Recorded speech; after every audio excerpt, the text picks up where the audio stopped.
Welcome to Forsaken by Shadows, a production of stories by Sarah Danielle. Before we get started, I have a minor announcement. Forsaken by Shadows now has a Discord. This very morning, I launched the Overdark, a community for writers, readers, content creators, and all things in between. Since I straddle a weird line of tabletop roleplay and fantasy literature content, my Discord is meant to be a haven for all things story-related, whether you enjoy the hobby solitary or in community. Everyone is welcome in the Overdark, and I really hope you'll join us and contribute to the conversation. Now, with that out of the way, let us continue our story.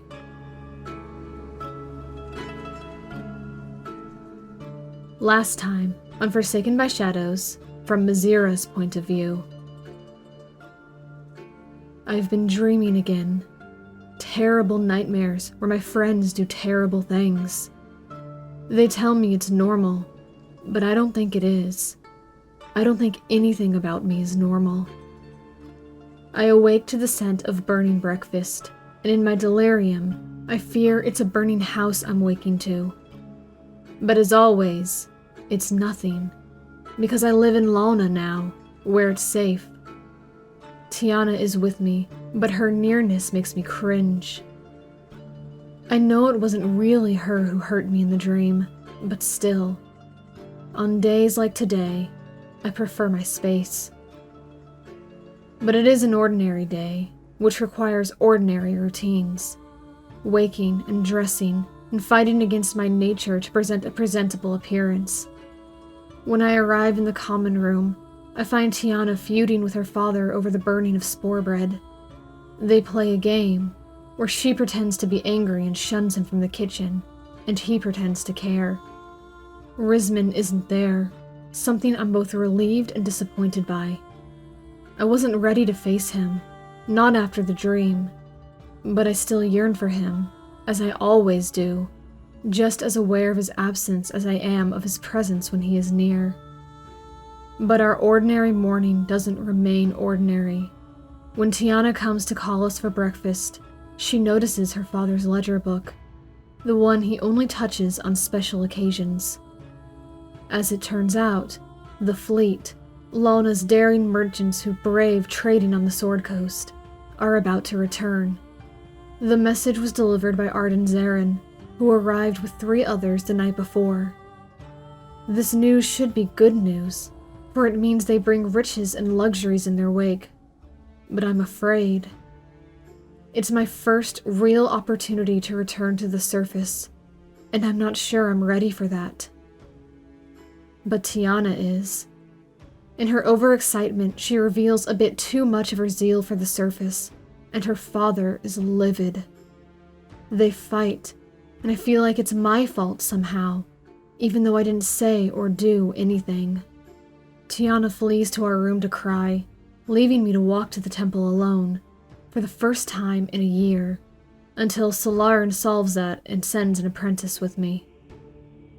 But really, it's been a year. Things should be better than this. Forsaken by Shadows, Part 3, Where Shadows Linger. Chapter 3, New Faces. Risman. What are you doing here at this abominable hour? The voice cut through Risman's trance, jarring him from his blissful subconscious and returning him to the present. But though the voice was loud and startling, he didn't jerk awake. Instead, he rose from his hypnotic state slowly, becoming increasingly aware of the world around him in little stages. The scent of moisture that clung to the cave, the sound of the Lirdvin River drifting along outside, deceptively calm. Finally, himself, seated cross-legged on a bench and dressed in a stiff practice armor. He took in a deep, unhurried breath. In, then out, then opened one eye. Beltel stood before him, arms crossed, wearing a disapproving frown as he stared down at him. It had to be Beltel, because if it was Belnir, he would have just let Risman be. Well, I was trancing, Risman replied, arching an eyebrow. Cerulean light leaked from the entrance of the cavern, reflecting off the polished black metal of the lockers that line the smooth stone walls. "Yes, but why here?" Risman shrugged, unfolding to stretch his legs and roll his neck from side to side. "Seemed like a good place as any." Beltel's frown morphed into a mischievous grin. "What? Did the priest finally kick you out? Happy anniversary! I've changed the locks, don't come back." Beltel laughed heartily at his own joke, but fortunately, he spun away to his own locker, so he didn't see Risman's good humor evaporate.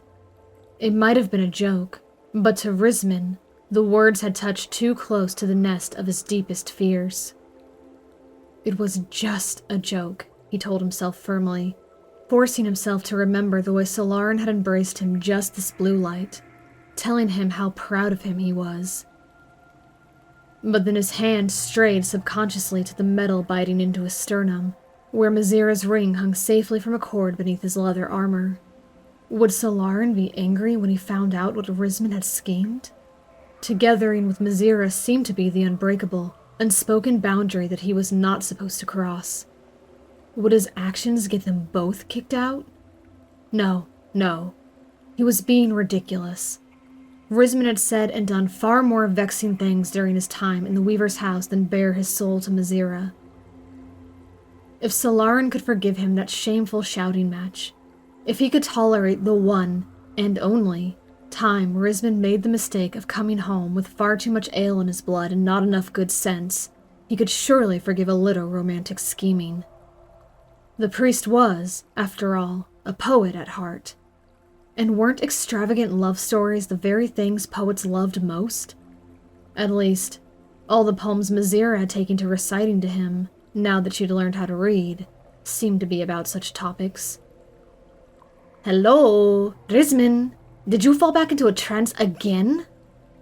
Risman did startle this time, snatching his hand away from where the ring was concealed and painting innocence on his face. "What? No. Sorry, I didn't sleep well. What did you say?" Beltel rolled his eyes and briefly vanished from view as he pulled off his tunic. "Well, that's part of the mystery solved. You didn't sleep well. Still waiting to hear why you're trying to amend that here." Risman flushed, glancing away. "I didn't get kicked out," he said sourly.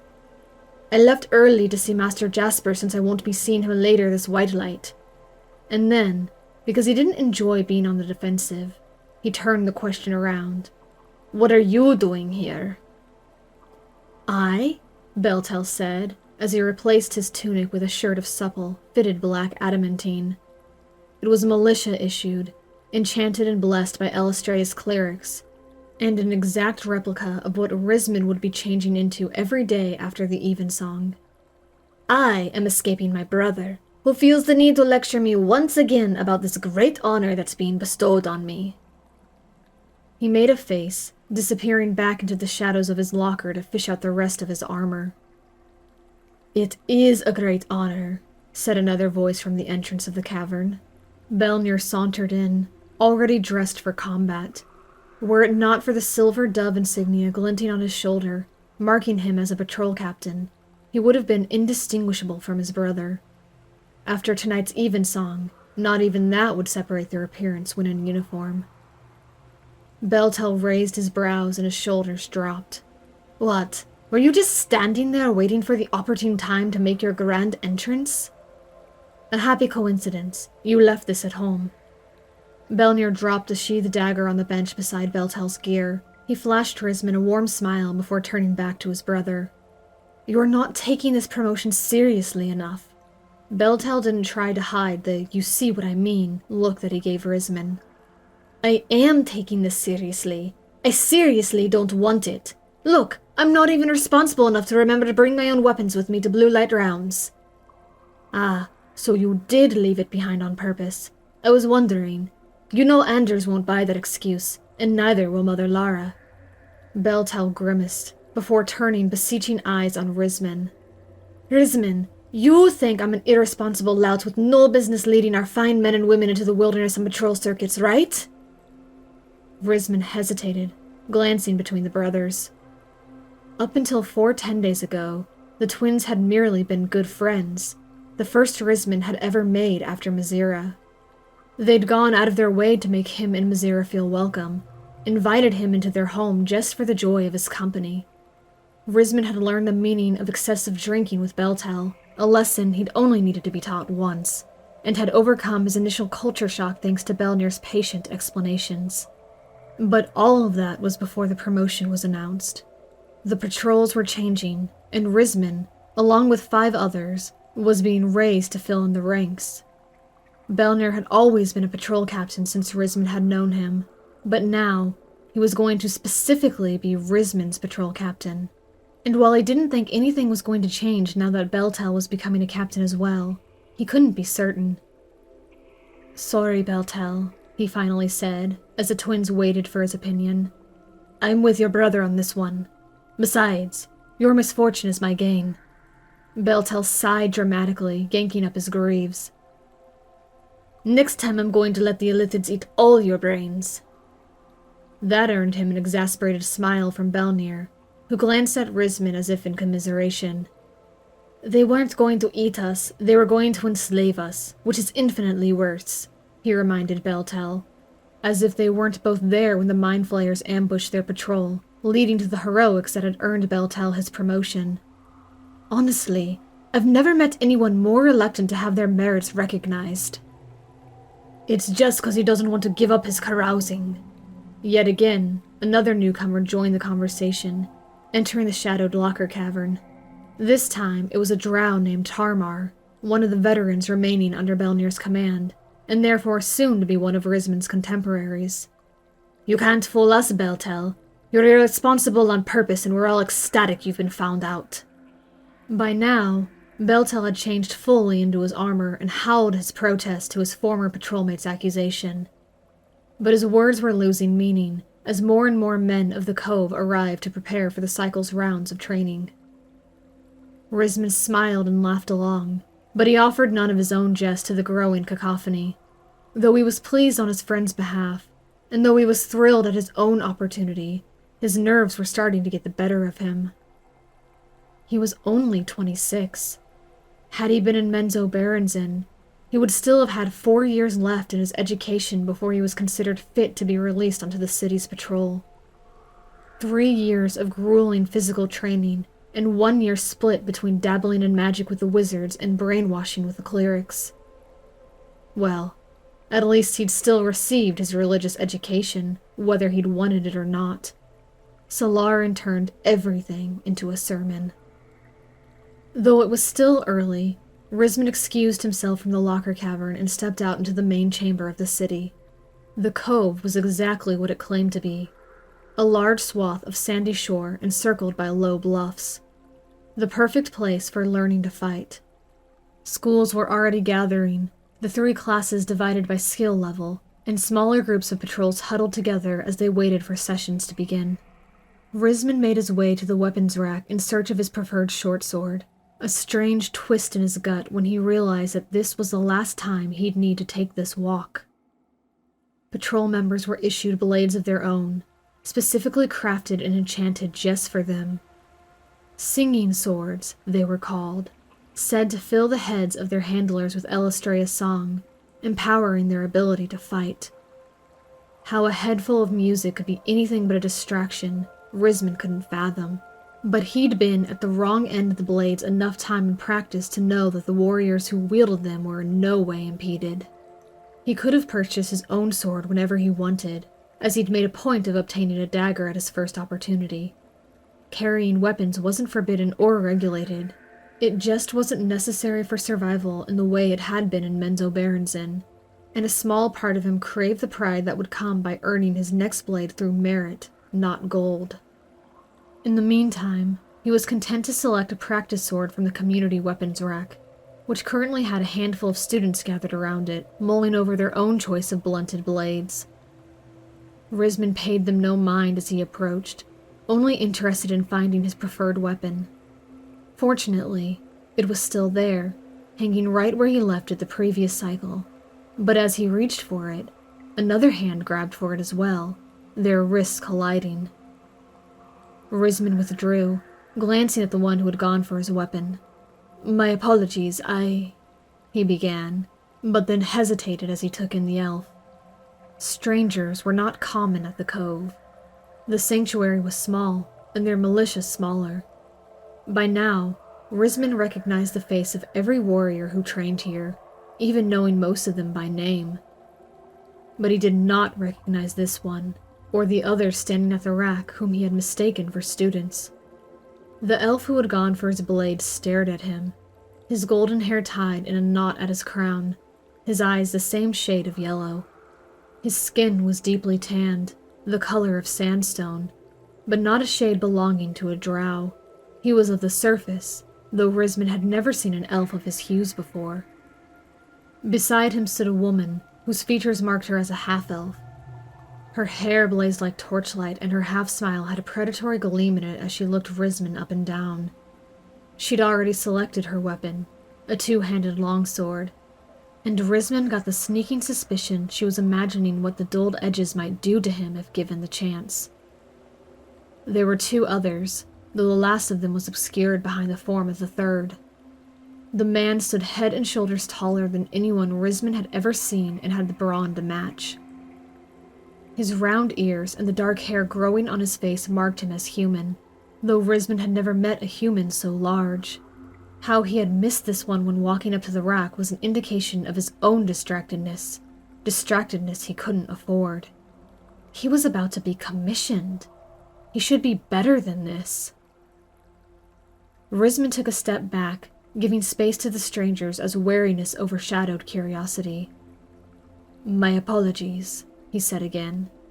His hand twitched to reach for the short sword, but before he could commit to the motion, the golden elf beat him to it, grabbing the weapon and turning away from Risman without a second glance. "I don't see why I have to test with a sword," he said in common, speaking to the hidden fourth person. "I don't need it." Risman blinked, taken aback as the elf swung the short sword haphazardly, not even gripping it right. Perhaps he hadn't understood Risman, since Risman had spoken in Undercommon, but that seemed a poor excuse to not at least try some sort of communication, let alone snatch up the weapon Risman had clearly wanted. "I told you," said the fourth person. "It's just how things are done here. Also, I think he wanted that." As the unseen speaker spoke, he stepped around the human and into Risman's direct line of sight, switching from Common to Elvish. "I apologize for my friend. He's having an off day. Oh." The drow, or rather, gloam drow, as those with mixed heritage were called, broke off, staring at Risman with as much surprise as Risman was feeling. His eyes traced the curved scar on Risman's cheek and then glanced away. "You're Risman Tyr, aren't you?" "I am," Risman said, adopting the Elvish tongue out of courtesy.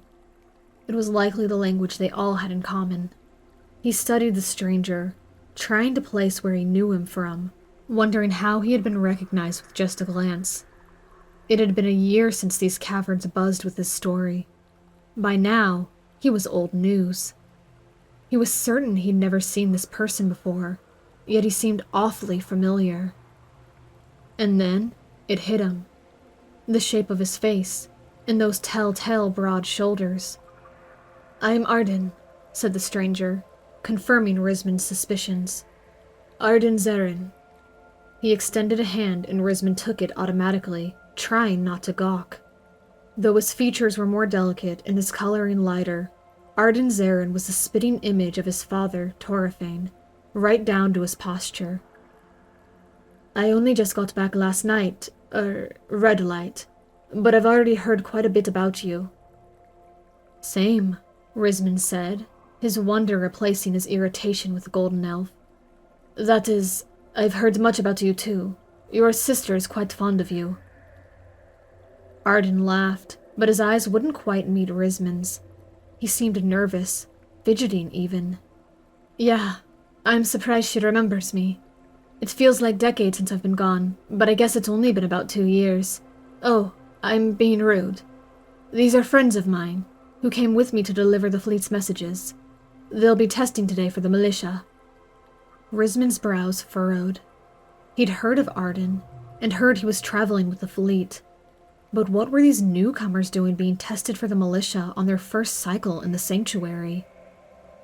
Risman had been forced to wait a month, undergoing an unknown observation trial to make sure he was truly ready to leave his old drow ways behind.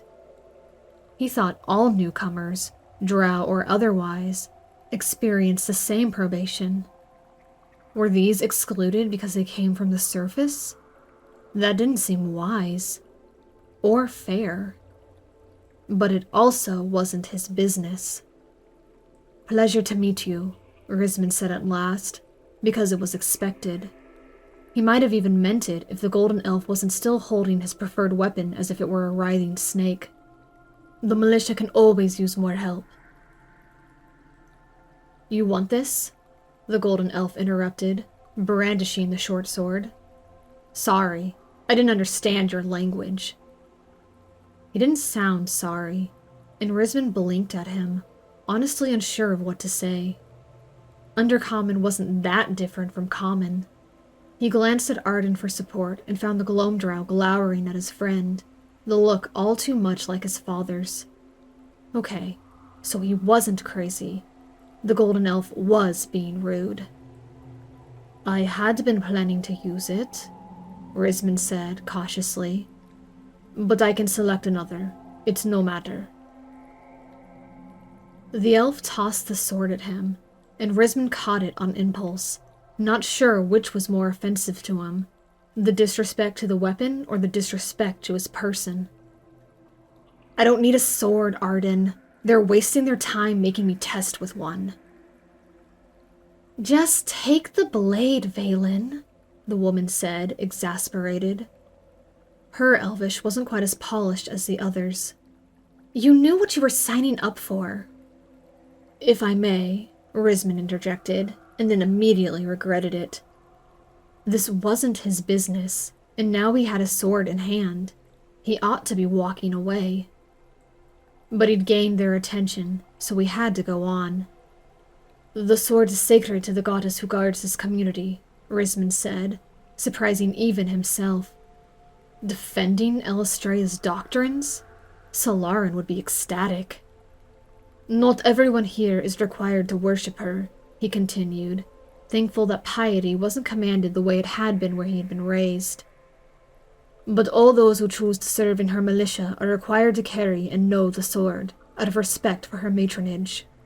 He raised the blade and offered it back to the elf, hilt first, showing the weapon the respect it deserved. He himself might not worship the goddess of swordplay, but that didn't mean he was going to tempt her wrath with disrespect. "It's all right if you don't know how to use it," he added, thinking himself quite genteel. "They'll teach you." The golden elf, Valen, scowled and ripped the sword out of Risman's grasp. "I know how to use it," he snarled, "but I'm deadlier without it." And with that, he stalked away, back towards the carved stairs that led down into the cove, where Risman saw what he hadn't noticed before. Torafane and Anders, the stout mountain dwarf who commanded the militia, speaking together with grave expressions. "Well, he's in a fine mood this morning," said the half-elf. She glanced at Risman and flashed him a coy smile. "Sorry about that. He's usually so peachy, too." Peachy? What did peaches have to do with this? The big man rumbled with laughter. "Don't be telling lies, Jezra. Valen's always got something to prove. We're just used to it." "I'm sorry, Risman," Arden added, staring after the elf. "He's been on edge since we came underground. I think he's missing the open sky, being a sun elf. But I did warn him." He trailed off and still wouldn't meet Risman's eye. Risman shrugged and selected a sword, almost at random, from the rack. "Doesn't bother me." Which wasn't entirely true, but in the grand scheme of things, it didn't matter. So the elf was rude. So what? Nothing to get worked up over. He'd likely be placed in the beginner's class based on his swordsmanship, and as a member of the militia, Risman would hardly ever interact with him. Again, pleasure to meet you all." And then he left, seeing no purpose in staying. It wasn't his business, he didn't have a reason to care, and his patrol mates were already gathering beside the river. Ever since Belnir called him up from the reserves, he'd been training with the team, learning the maneuvers and strategies specific to his soon-to-be captain's methods. He crossed the sandy cove, glancing over his shoulder once as the human made his weapon selection and they all retreated after Valen. Beyond the strangers, Torfane was holding out a sealed scroll, official orders by the looks of it, and Anders was gesticulating emphatically. What a strange encounter. Risman shook his head, endeavoring to put it out of his mind as he joined Tarmar and two other rookies who were being raised into Belnir's patrols with Risman. Zales, a female drow, and Kilia, an elf who could almost be drow if the tint of his skin wasn't so blue. He claimed to be from under the sea, and his ability to breathe water made few people question it. The moment Risman reached them, Zales spoke. "Who were they?" She stretched onto her tiptoes to see around Risman, gawking unashamedly at the strangers. She wasn't the only one. Several heads were turned in the direction of the newcomers, the chorus of whispers drowned by the river. Risman shrugged again, glancing back at them. "No voices, I guess. They said they're testing for the militia." "Really?" Tarmar frowned. "I haven't heard of any new voices. Shouldn't they be on probation?" "That's just what the Glomdrow told me. He introduced himself as Arden Zarin." At this, Zayle's face lit up and she smacked Tarmar's arm playfully. "See? I told you that was Arden! Wow, surface life has been good to him." She wiggled her eyebrows and giggled at herself, needing no encouragement to find entertainment in life, a quality both mystifying and endearing. Tarmar, however, was not amused. "I never said it wasn't Arden. I just said it couldn't be Arden." As if that weren't the same thing. "Since he's off with the fleet, and if the fleet were back, we would all be waist-deep in barley ale and revelry, not standing here waiting for a regular dose of knocks and bruises." "He said something about bringing messages," Risman offered. "I think he just returned early." Kilia frowned ever so slightly, watching the strangers with keen eyes. "You think those messages are what has Anders all in a fit?" Risman glanced again and was surprised to see the dwarf red-faced and fuming. He had seemed upset before, but now he was positively livid. Torfane's rigid stance exuded the same ill humor. Arden and his friends stood well back, and Risman didn't blame them. As he watched, a younger student scurried by, and Anders threw out his hand to stop him. The poor lad slunk towards the commander, received some orders, and then changed direction, hurrying into the locker cavern. "Is someone in trouble?" Zales asked, watching the drama unfold. No one answered, though Risman was just as curious to know as she seemed to be. A moment later, the patrol shared a collective gasp as the boy emerged with Belnir. Thanarius, Belnir's lieutenant and the only non-elven member of their team, followed close on his heels. "Are we in trouble?" Zales asked, far more alarmed than curious now. "That doesn't bode well," Tarmar agreed. Risman said nothing at all. He had a sudden, sinking feeling, and he was acutely aware of the way Arden had refused to look him in the eye, even as they conversed. Why had Arden known who he was at first glance? Why would his name and description come up so quickly in the brief time that Arden had been home with his family? It's not that Risman was a stranger in the Zarin home, but he'd chiefly been invited there as an add-on with Mizira, whom Saria had taken a keen interest in. There was no reason for his name to be mentioned in the midst of the joy of a beloved son's homecoming. Something else was going on here, and Risman couldn't shake the nagging suspicion it had something to do with him. Belnir followed the boy straight to Anders, while Thanarius split off and came toward them.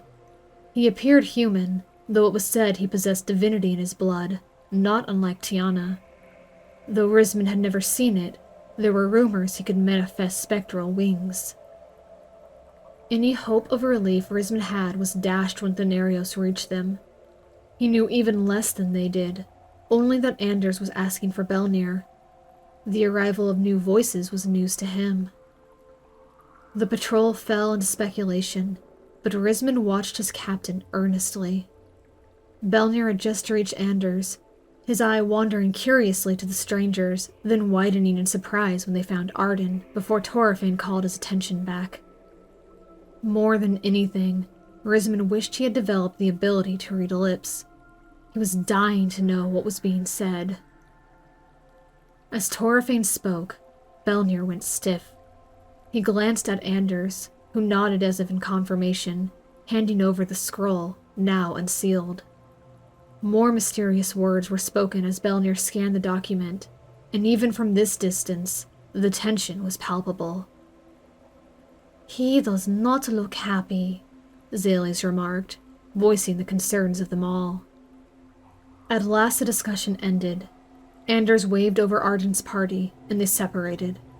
Torfane left. The three new voices followed the dwarf, and Belnir clasped arms with, and then embraced, Arden, before the pair of them crossed the cove toward them. All around them, activity was beginning to pick up.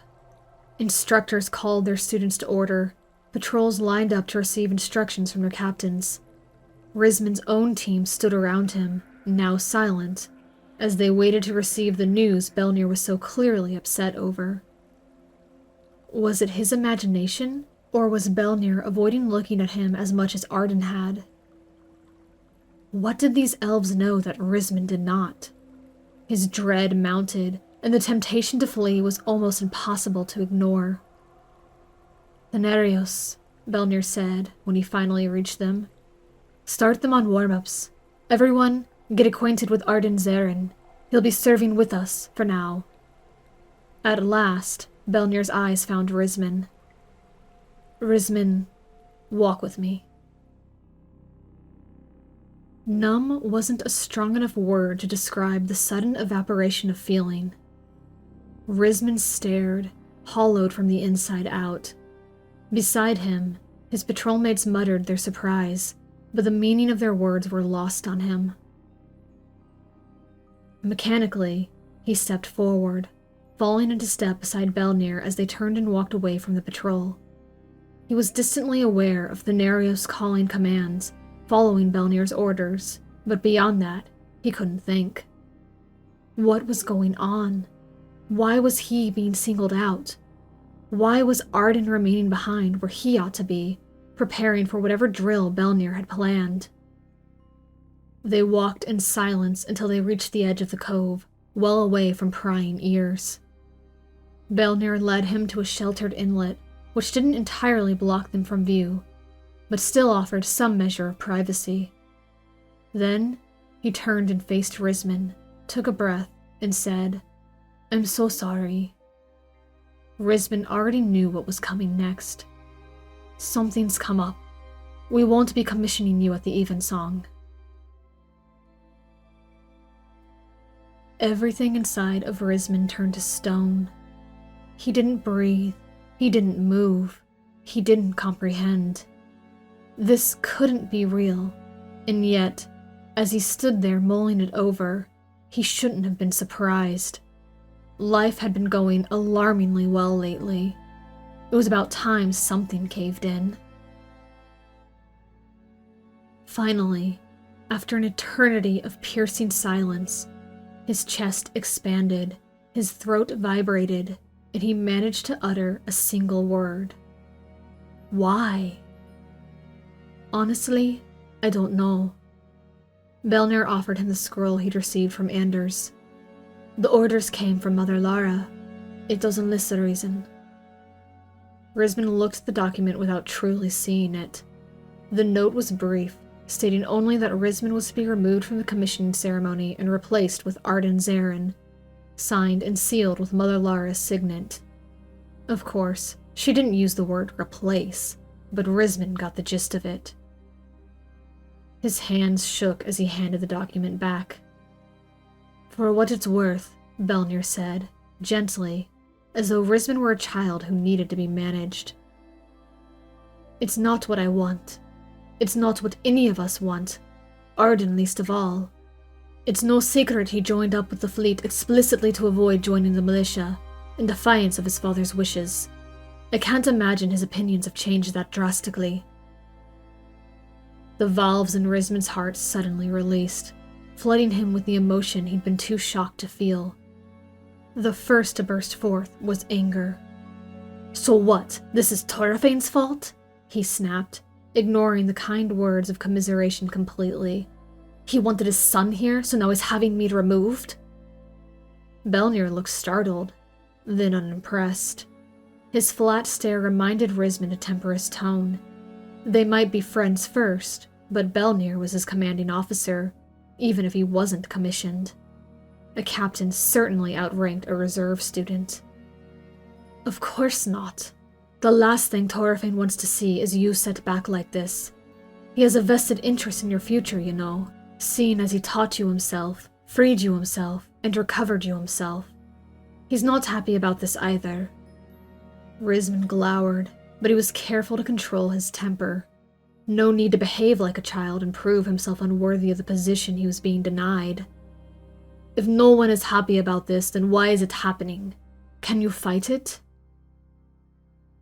Belnir hesitated, and his stern expression warmed to compassion. No, he said finally. I will not. I don't know the reason, but I know Mother Lara has a good one. She isn't in the business of ruining people's lives. At least, not anymore. He attempted a smile, but Risman wasn't in the space to receive it. So am I just too young? Too inexperienced? Did I do something wrong? Should I pick another service? Risman. Belnir's hands came down on his shoulders, firm and grounding. This is only a setback. It's not the end of your military career unless you let it be. His words were sobering, if hard to swallow. Risman fidgeted out of his grasp, turning away and folding his arms across his chest. So what? Do I go back to training in the reserves? It wouldn't be the worst thing in the world. Risman had actually been rather proud of himself when he tested straight into the advanced class, holding his own against warriors twice his age. As it turned out, Menzo Berenson wasn't exaggerating when they boasted of the most elite academy in the Underdark, extreme though their methods may be. But in the end, all that skill he'd been so proud of amounted to nothing. Not at all, Belnir said. The sand crunched beneath his boots as he paced. I told you, this is a setback, not a demotion. There's nothing in these orders that lead me to believe the decision is anything more than temporary. I expect you to keep training with the Deathrisers until whatever this is can be reversed. Risman remained silent, letting his captain's words sink in. The inlet flowed close to the river, and he watched as small, nearly transparent salamanders edged along the cracks of the rock wall. Deathriser was the name given to Belnir shortly after he returned from rescuing Risman from the wilderness. Before that, it had been Dark Adder. Every captain earned a name, based on their traits or reputation, and every patrol was called by their captain's name. Names only changed when something significant happened, and apparently surviving despite a dragon turtle's best attempt at fixing that was one of those events. Risman was supposed to be a riser after the cycle had been spent, and he was having trouble imagining how he could still train with them. Patrols were teams of 6, each warrior assigned a role with a number. True, they were all cross-trained and given backup numbers in the unfortunate event someone fell in battle, but it was still a well-structured system. There was no room in a patrol for a Riser 7. As though he sensed Risman's thoughts, Belnir came forward and placed a hand on his shoulder. I still want you on my team, and not just because I like you. Your skills and temperament fit well with the rest. I understand this is difficult. If you need to take the cycle, I'll dismiss you from your duties, but I expect you back tomorrow for rounds. Despite the frothing bitterness churning in his gut, Risman warmed at the thought of still being wanted. He inhaled deeply and turned to face his friend, and his captain, even if his hopes were significantly diminished. Part of him wanted to accept the offer and go home to sleep off the disappointment until it was time to see Mazira. The thought of walking back to the team he'd grown close to over the last 10 days and having to admit that he wasn't one of them wasn't appealing. And despite what Belnir said about Arden's dislike of serving in his place, he hadn't quite absolved the Glomdral of blame yet. But going home felt cowardly, and though Risbin was miserable, he didn't want to be accused of being cowardly. He would face this challenge head-on, the way he was taught to face challenges. Besides, he'd have to face Zales eventually, if not everyone else. Her insatiable curiosity would send her his way with a bombardment of questions the moment she got the chance. Might as well get it over with now. "No," he said, proud of how firm his resolve sounded. "I'm fine. I'm here to work." It would be a lie to say Belnir's obvious approval didn't please him. The captain nodded and gestured for Risman to follow him back to the cove. "Excellent. I had hoped you'd say that, because as it turns out, I have a special assignment for you." "Special assignment?" Risman echoed, immediately wary.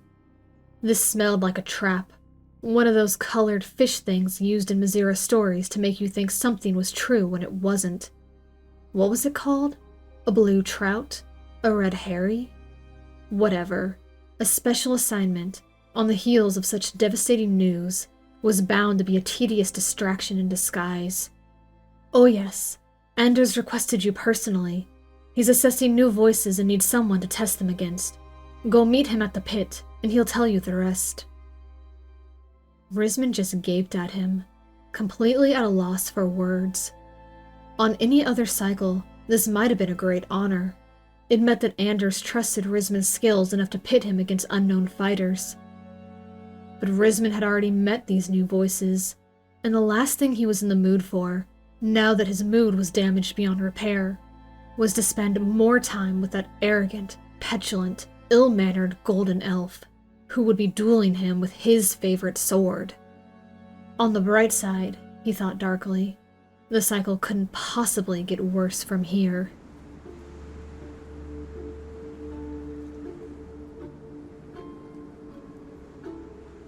Thank you for listening to this episode of Forsaken by Shadows, written and produced by me, Sarah Danielle.